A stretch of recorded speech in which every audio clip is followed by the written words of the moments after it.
Bismillahirrahmanirrahim. Assalamu alaikum. Hürmetli televizyon görüşler. Bu haftalık İstiklal Haberleri programımızın görüşenlerine kızgın karşılayalım. Ben Abdullah Yalqın.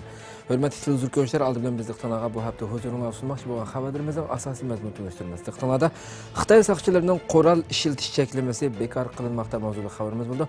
Hammalar ma'lum bo'lgandek Xitay bundan burunmu bu qonun yo'li qo'ygan ama yangi tuzilgan bu layihada saqçılarının qoral işletish cheklamasi texmo keng doirada bo'shtilgan bo'ldi.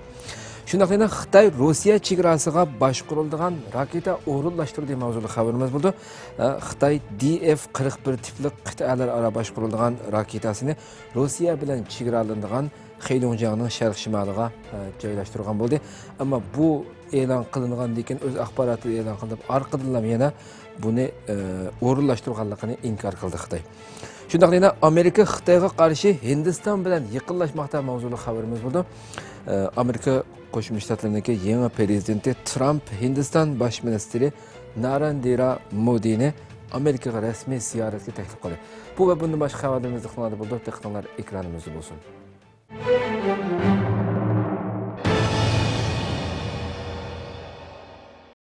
Xitoy saqchilarining qoral ishiltish cheklamasi bekor qilinmoqda.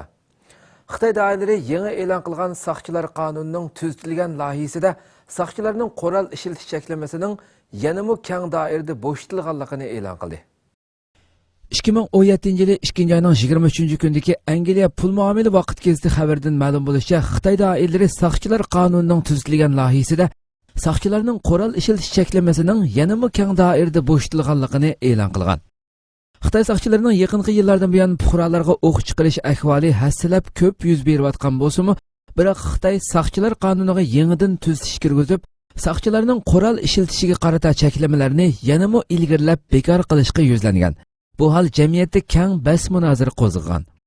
Amaliyotda bu ahvollar Sharq Turkistonga yangi ish emas.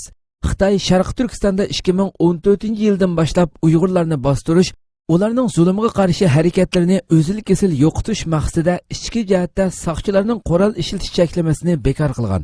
Hamda Oqsuda cho'ng yo'lda qizil chiroqda to'xtamagan Uyg'ur yoshni etib qanliq voqealarni paydo qilgan edi. Xitoyning saqchilar qonunining tuzitilgan loyihasini o'ttirg'a qo'yish harfisida Xalq universitetini bitirgan Liyang saqchilar tarafidan elib ketilgandan keyin o'ldirib etilgan. Bu ish xalqning qattiq g'azabini qo'zg'agan. Xitoy JX ministrligi yangi e'lon qilgan saqchi qonunida gumondor qochmoqchi bo'lganda yoki davlat xavfsizligiga xavf yetkazmoqchi bo'lganda saqchilar o'q chiqarsa bo'ldi deb belgilangan. Davlat xavfsizligiga xavf yetkazish degan so'zning ma'no doirasi intayin keng bo'lib, cheriklashgan amaldorlarga qo'lida boshqa narsalarni ko'tarib olgan o'quvchi, aqlug'uchilarga o'rtaq qo'llanib kelyotdi. Burunqi saqchi qonunda qo'g'lab tutish jarayonida yoki zo'ravonlik voqealari yuz berganda, turmadan mahbuslar qochishga urinish ahvollari yuz berganda o'q chiqarishga ruxsat qilingan edi. Saqchilar qonunini o'zgartirishning ikki xil sababi bor bo'lib, biri yaqindan buyon Xitoy tajovuzchilarining Sharq Turkistondagi Uyg'urlar ustidan yurgizayotgan yuqori besim siyosati va diniy cheklamalar sababidan bu yerda har xil qarishli harakatlari ko'payganlikdan bo'lgan. Yana biri Xitoy o'lkalarida zahar atkazchilik jinoiy qilmishlarining kundan kunga eshib berishiga qarata bo'lganligi bildirilmoqda. Turkistonlik muhojirlar terrorlikni la'natladi. Turkiyada faoliyat olib berayotgan Turkiston jamiyatlari mas'ullari terrorlik hujumlariga qarshi bayonot e'lon qildi. 22 yanvar kuni qo'llarda Turkistonliklar terrorga la'nat o'qiydi. Terrorizm insoniyat uchun jinoyatdir. Muhojirdan terrorchi chiqmaydi degandek xatlar yozilgan plakatlarni ko'targan Turkiston jamiyatlari Xo'ja Ahmad Yasavi ilm irfon vaqfi, O'rta Osiyo jamiyati va Navoiy jamiyati a'zolari Üsküdar'daki Mihrimon Sultan masjidi oldida yig'ildi.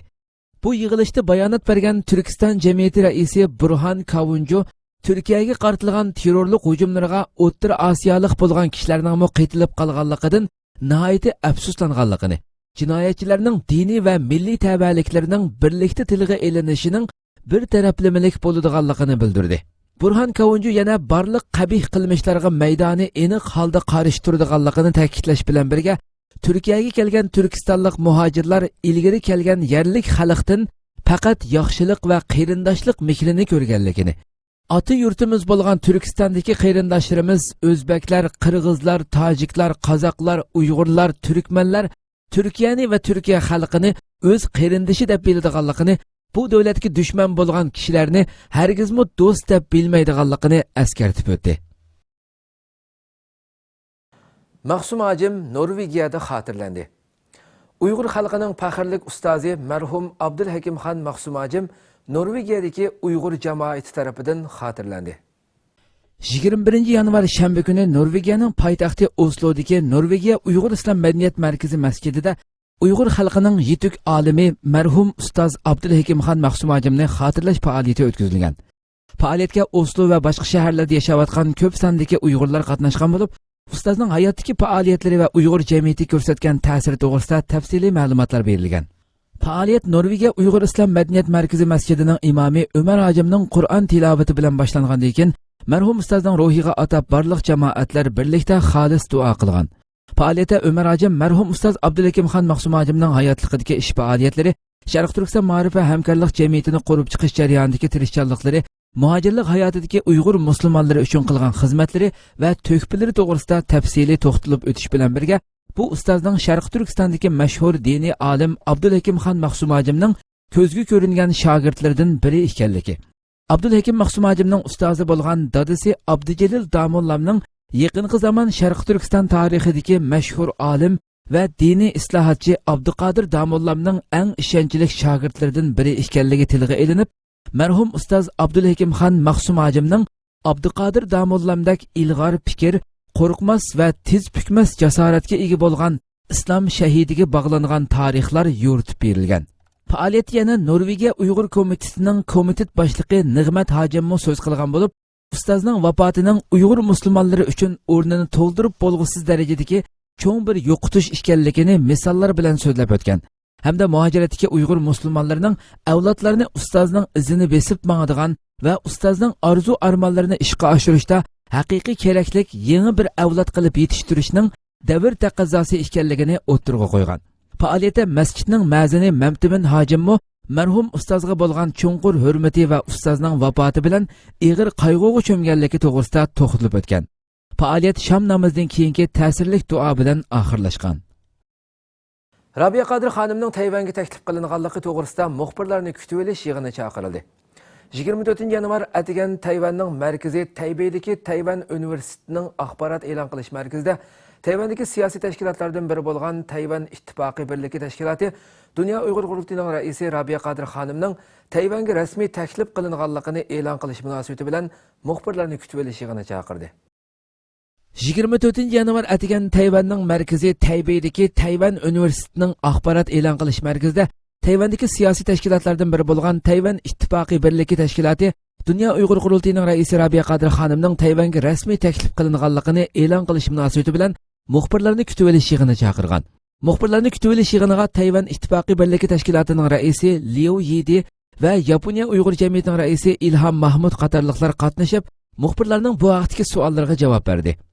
Taybeydagi Tayvan universiteti chaqirilgan muxbirlarni kutib olish yig'ini atigan soat 10 dan 11 ga qadar 1 soat davom qilgan bo'lib, buningga Tayvandagi nufuzli televiziya kanallari va gazet jurnallarining muxbirlaridan bo'lib, ko'p sonli kishilar qatnashdi. Tayvandagi mustaqilchi yoki kommunizmga qarshi siyosiy ommaviy guruhlar ilgari Rabiya Qodir xonimni ko'p qitim taklif qilgan. Ammo Tayvanning sobiq Kuomintang hukumatı uning viza iltimosini rad qilib kelgan edi. Lekin 2016-yili Tayvanda vaziyat o'zgardi. Tayvan Demokratik taraqqiyot partiyasi saylovda g'alaba qilib, hokimiyatga o'ltirdi. Mustaqilchilar buni Rabiya Qodir xonimning Tayvanni ziyorat qilishi uchun yaxshi fursat deb qarab kelgan.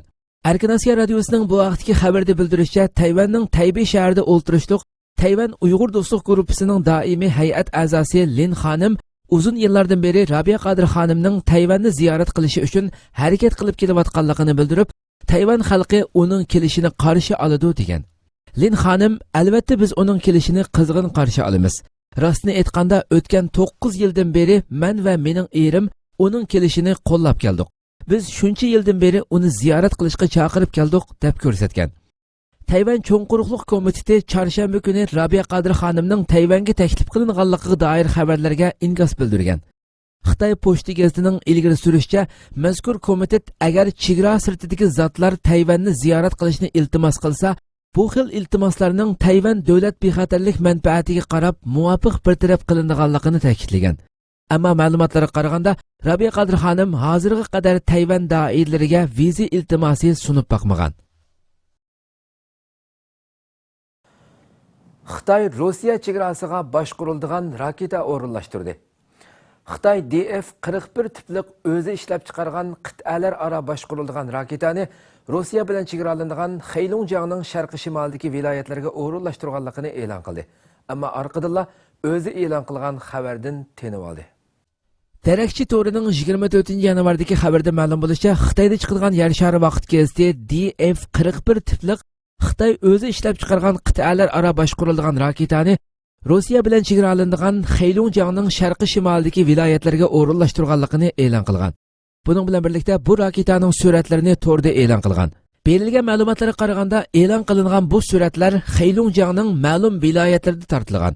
Harbiy mutaxassislar buning DF-41 tipli qit'alar aro boshquriladigan raketa brigadasi bo'lishi mumkinligini taxmin qilishmoqda.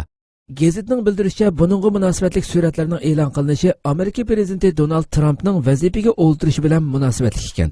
Shundaqla bu Tramp tarafdan Xitoyga qarshi qilingan bayonotlarga berilgan javob bo'lib hisoblangan.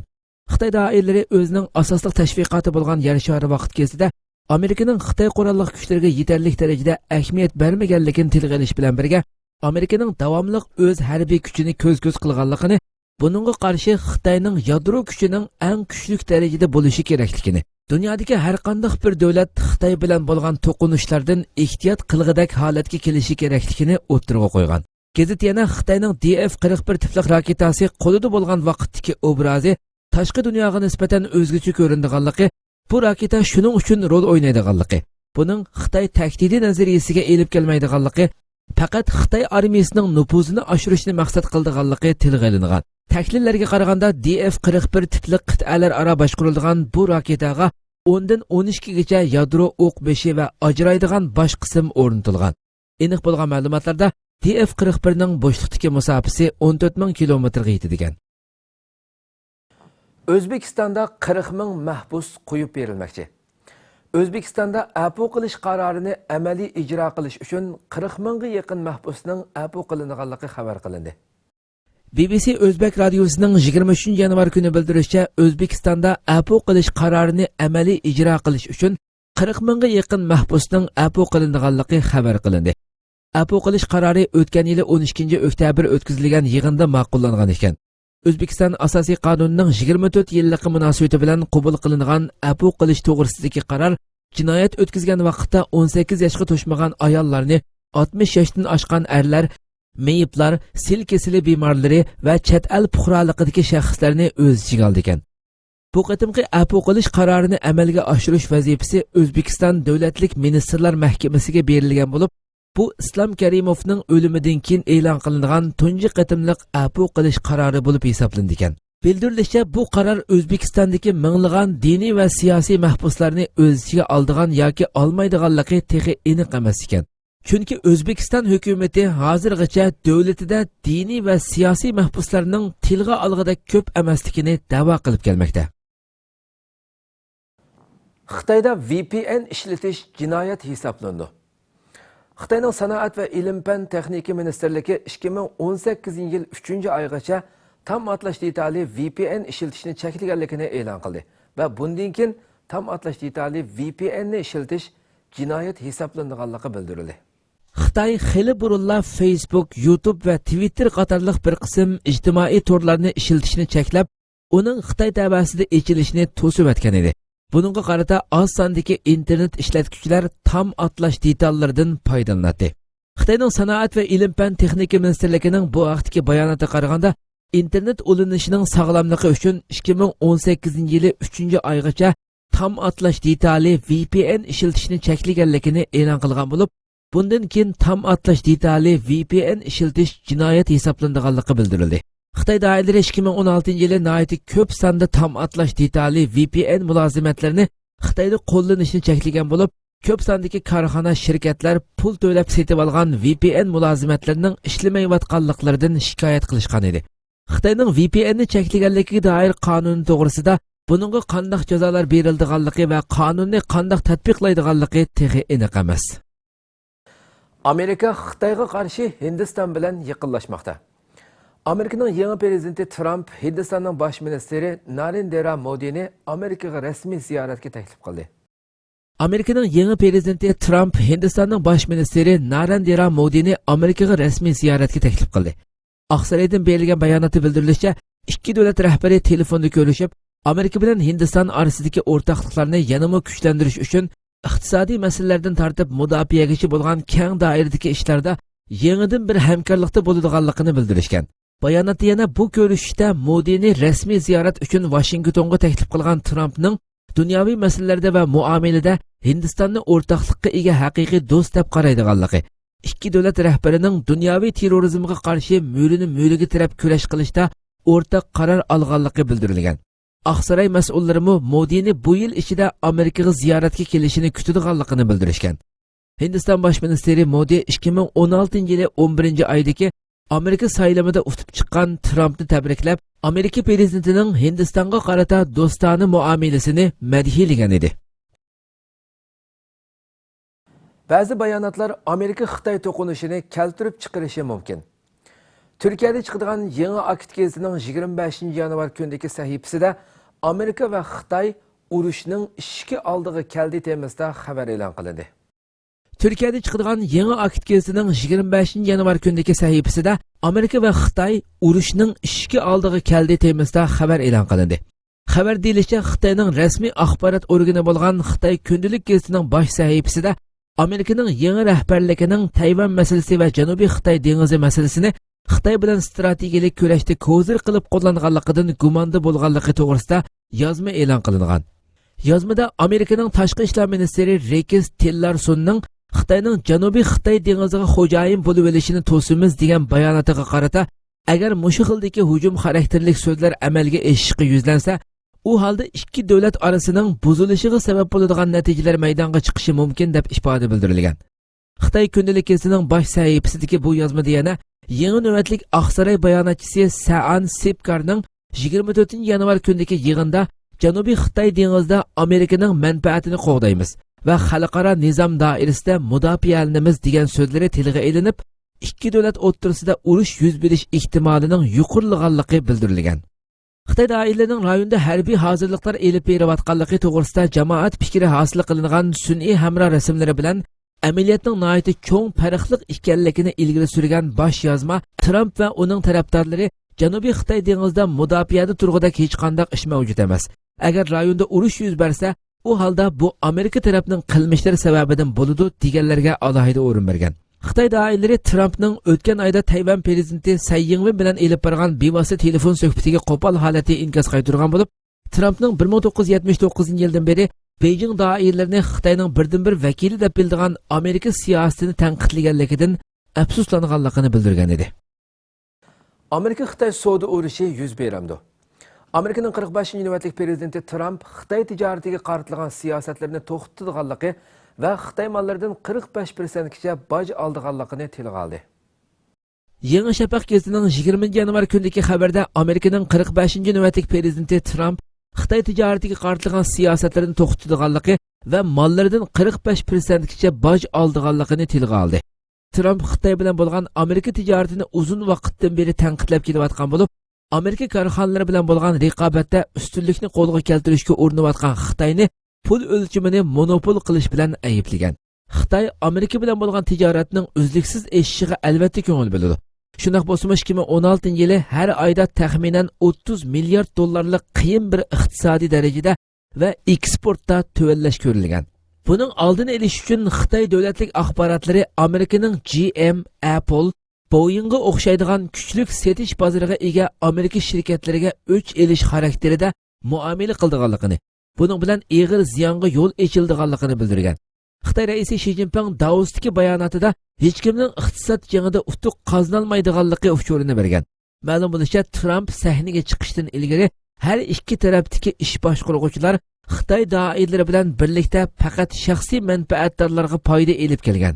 Trumpning savdo ministerlik a'zosi Wilbur Ross Washingtonning belgilik shirkatlarga qarata jazolash tayyorligini qilish uchun mavjud tartiblardan foydalanadiganligini, ham shundaqla Xitoydan va Amerikadan kelgan savdo tijorat mas'ullarining iqtisodiy asosining buzilishiga qarata jiddiy bir shaklda tadbir elib boradiganligini bildirgan. Xitoy doiralari texi yaqinda tashqi mablag'ni muvofiqlashtirish va savdoga to'salg'u bo'ladigan tanqidlarning oldini olish maqsadida bozorlarni yanada kengri ochadiganligi to'g'risida bayonotlarda bo'lgan edi. Bu hafta Xitoy doiralari chet el shirkatlarining pay bozorida chambar shakllik baho boshlashiga ruxsat berganligini va o'tgan oyda chet el korxonalarining motosikletni o'z ichiga olgan temir yo'l transport uskunalari va har qaysi sohalardagi birlashma ish o'rinlarida ishlashni xohlaydiganlarni ishlatadiganligini bildirgan. Yana Xitoylik bo'lmagan shirkatlar o'zlarining ko'p foydaga ega bo'la olmayotganligi to'g'risida shikoyat qilishni davom qilmoqda.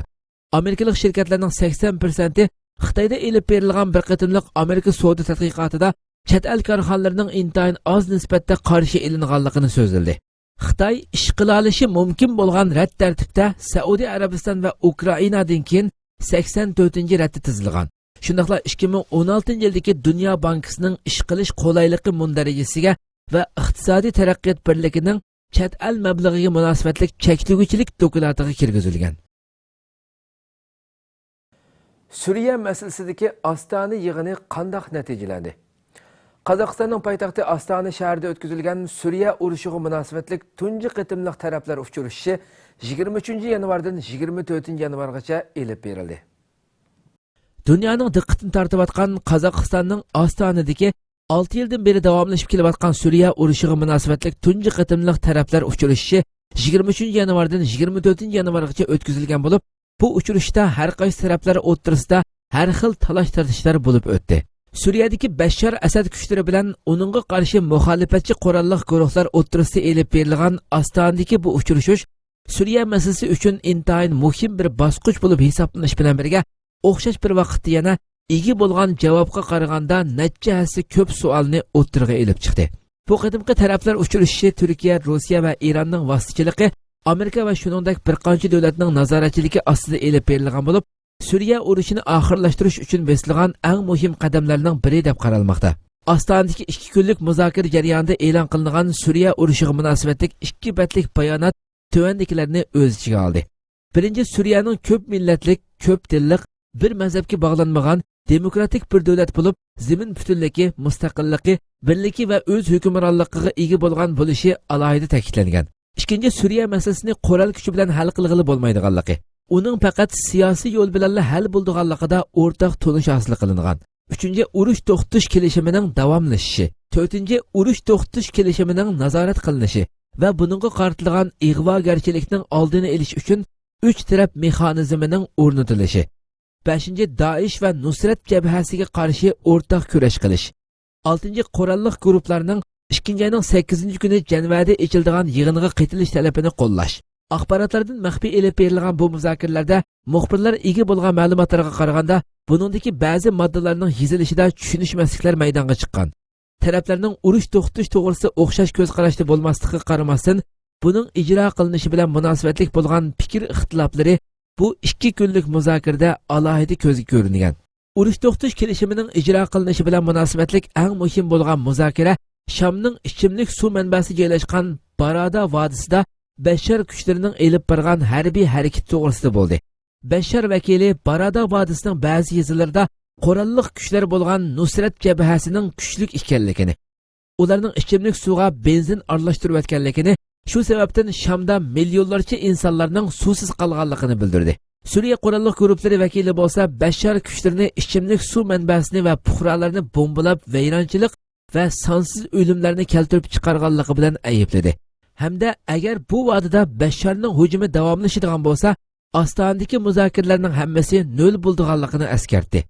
Bashar vakili buningga qarata ichimlik suvning to'xtatilishi urush jinoyati bo'lganligini tilga olib, hujumning davomlashadiganligini bildirdi. Bu uchrashishda maydonga kelgan asosli qarorlar bo'lsa, Ostona yig'inida to'plangan yakunning Janvaga o'tkazib berilishi, qurolli guruhlar vakillari va Suriya muxolif siyosiy rahbarlarining Janvadagi uchrashishga qatnashishidan iborat.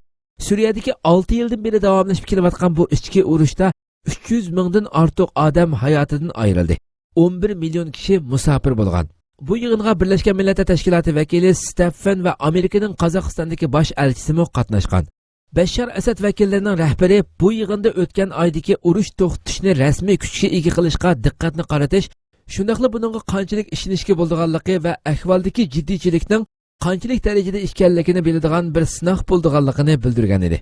Urush to'xtash kelishimi 2016-yili 12-ayning 30-kuni Rossiya va Turkiyaning vasitasi bilan e'lon qilingan bo'lib, Islom davlati nomidagi guruh va Jabhatu Fatih Sham, Jabhatu Nusrani o'z ichiga olmaydiganligi belgilangan. Yig'in boshlanishdan burun BBC'da so'z qilgan muxolifatchilarning bayonotchisi ikki taraf garchi bevosita muzokaralar orqali kelishim hosil qila olmasa-mu, ammo urush to'xtash, insonparvarlik yordamlari va mahbuslar masalasini muhokama qila oladiganligini aytgan edi. Yangi Ipak yo'li to'g'risida bayonot berildi. Türkiye Transport, Deniz ve Uçur Ministeri Yangi Ipak yo'liga munosabatlik bayonot e'lon qildi. Türkiye Transport, Deniz ve Uçur Ministeri Arslan Yangi Ipak yo'lining bir qismi bo'lgan ve bu tümür yo'ldagi Baku, Tiflis, Kars tümür yo'li liniyasi bilan munosabatlik bayonot e'lon qildi.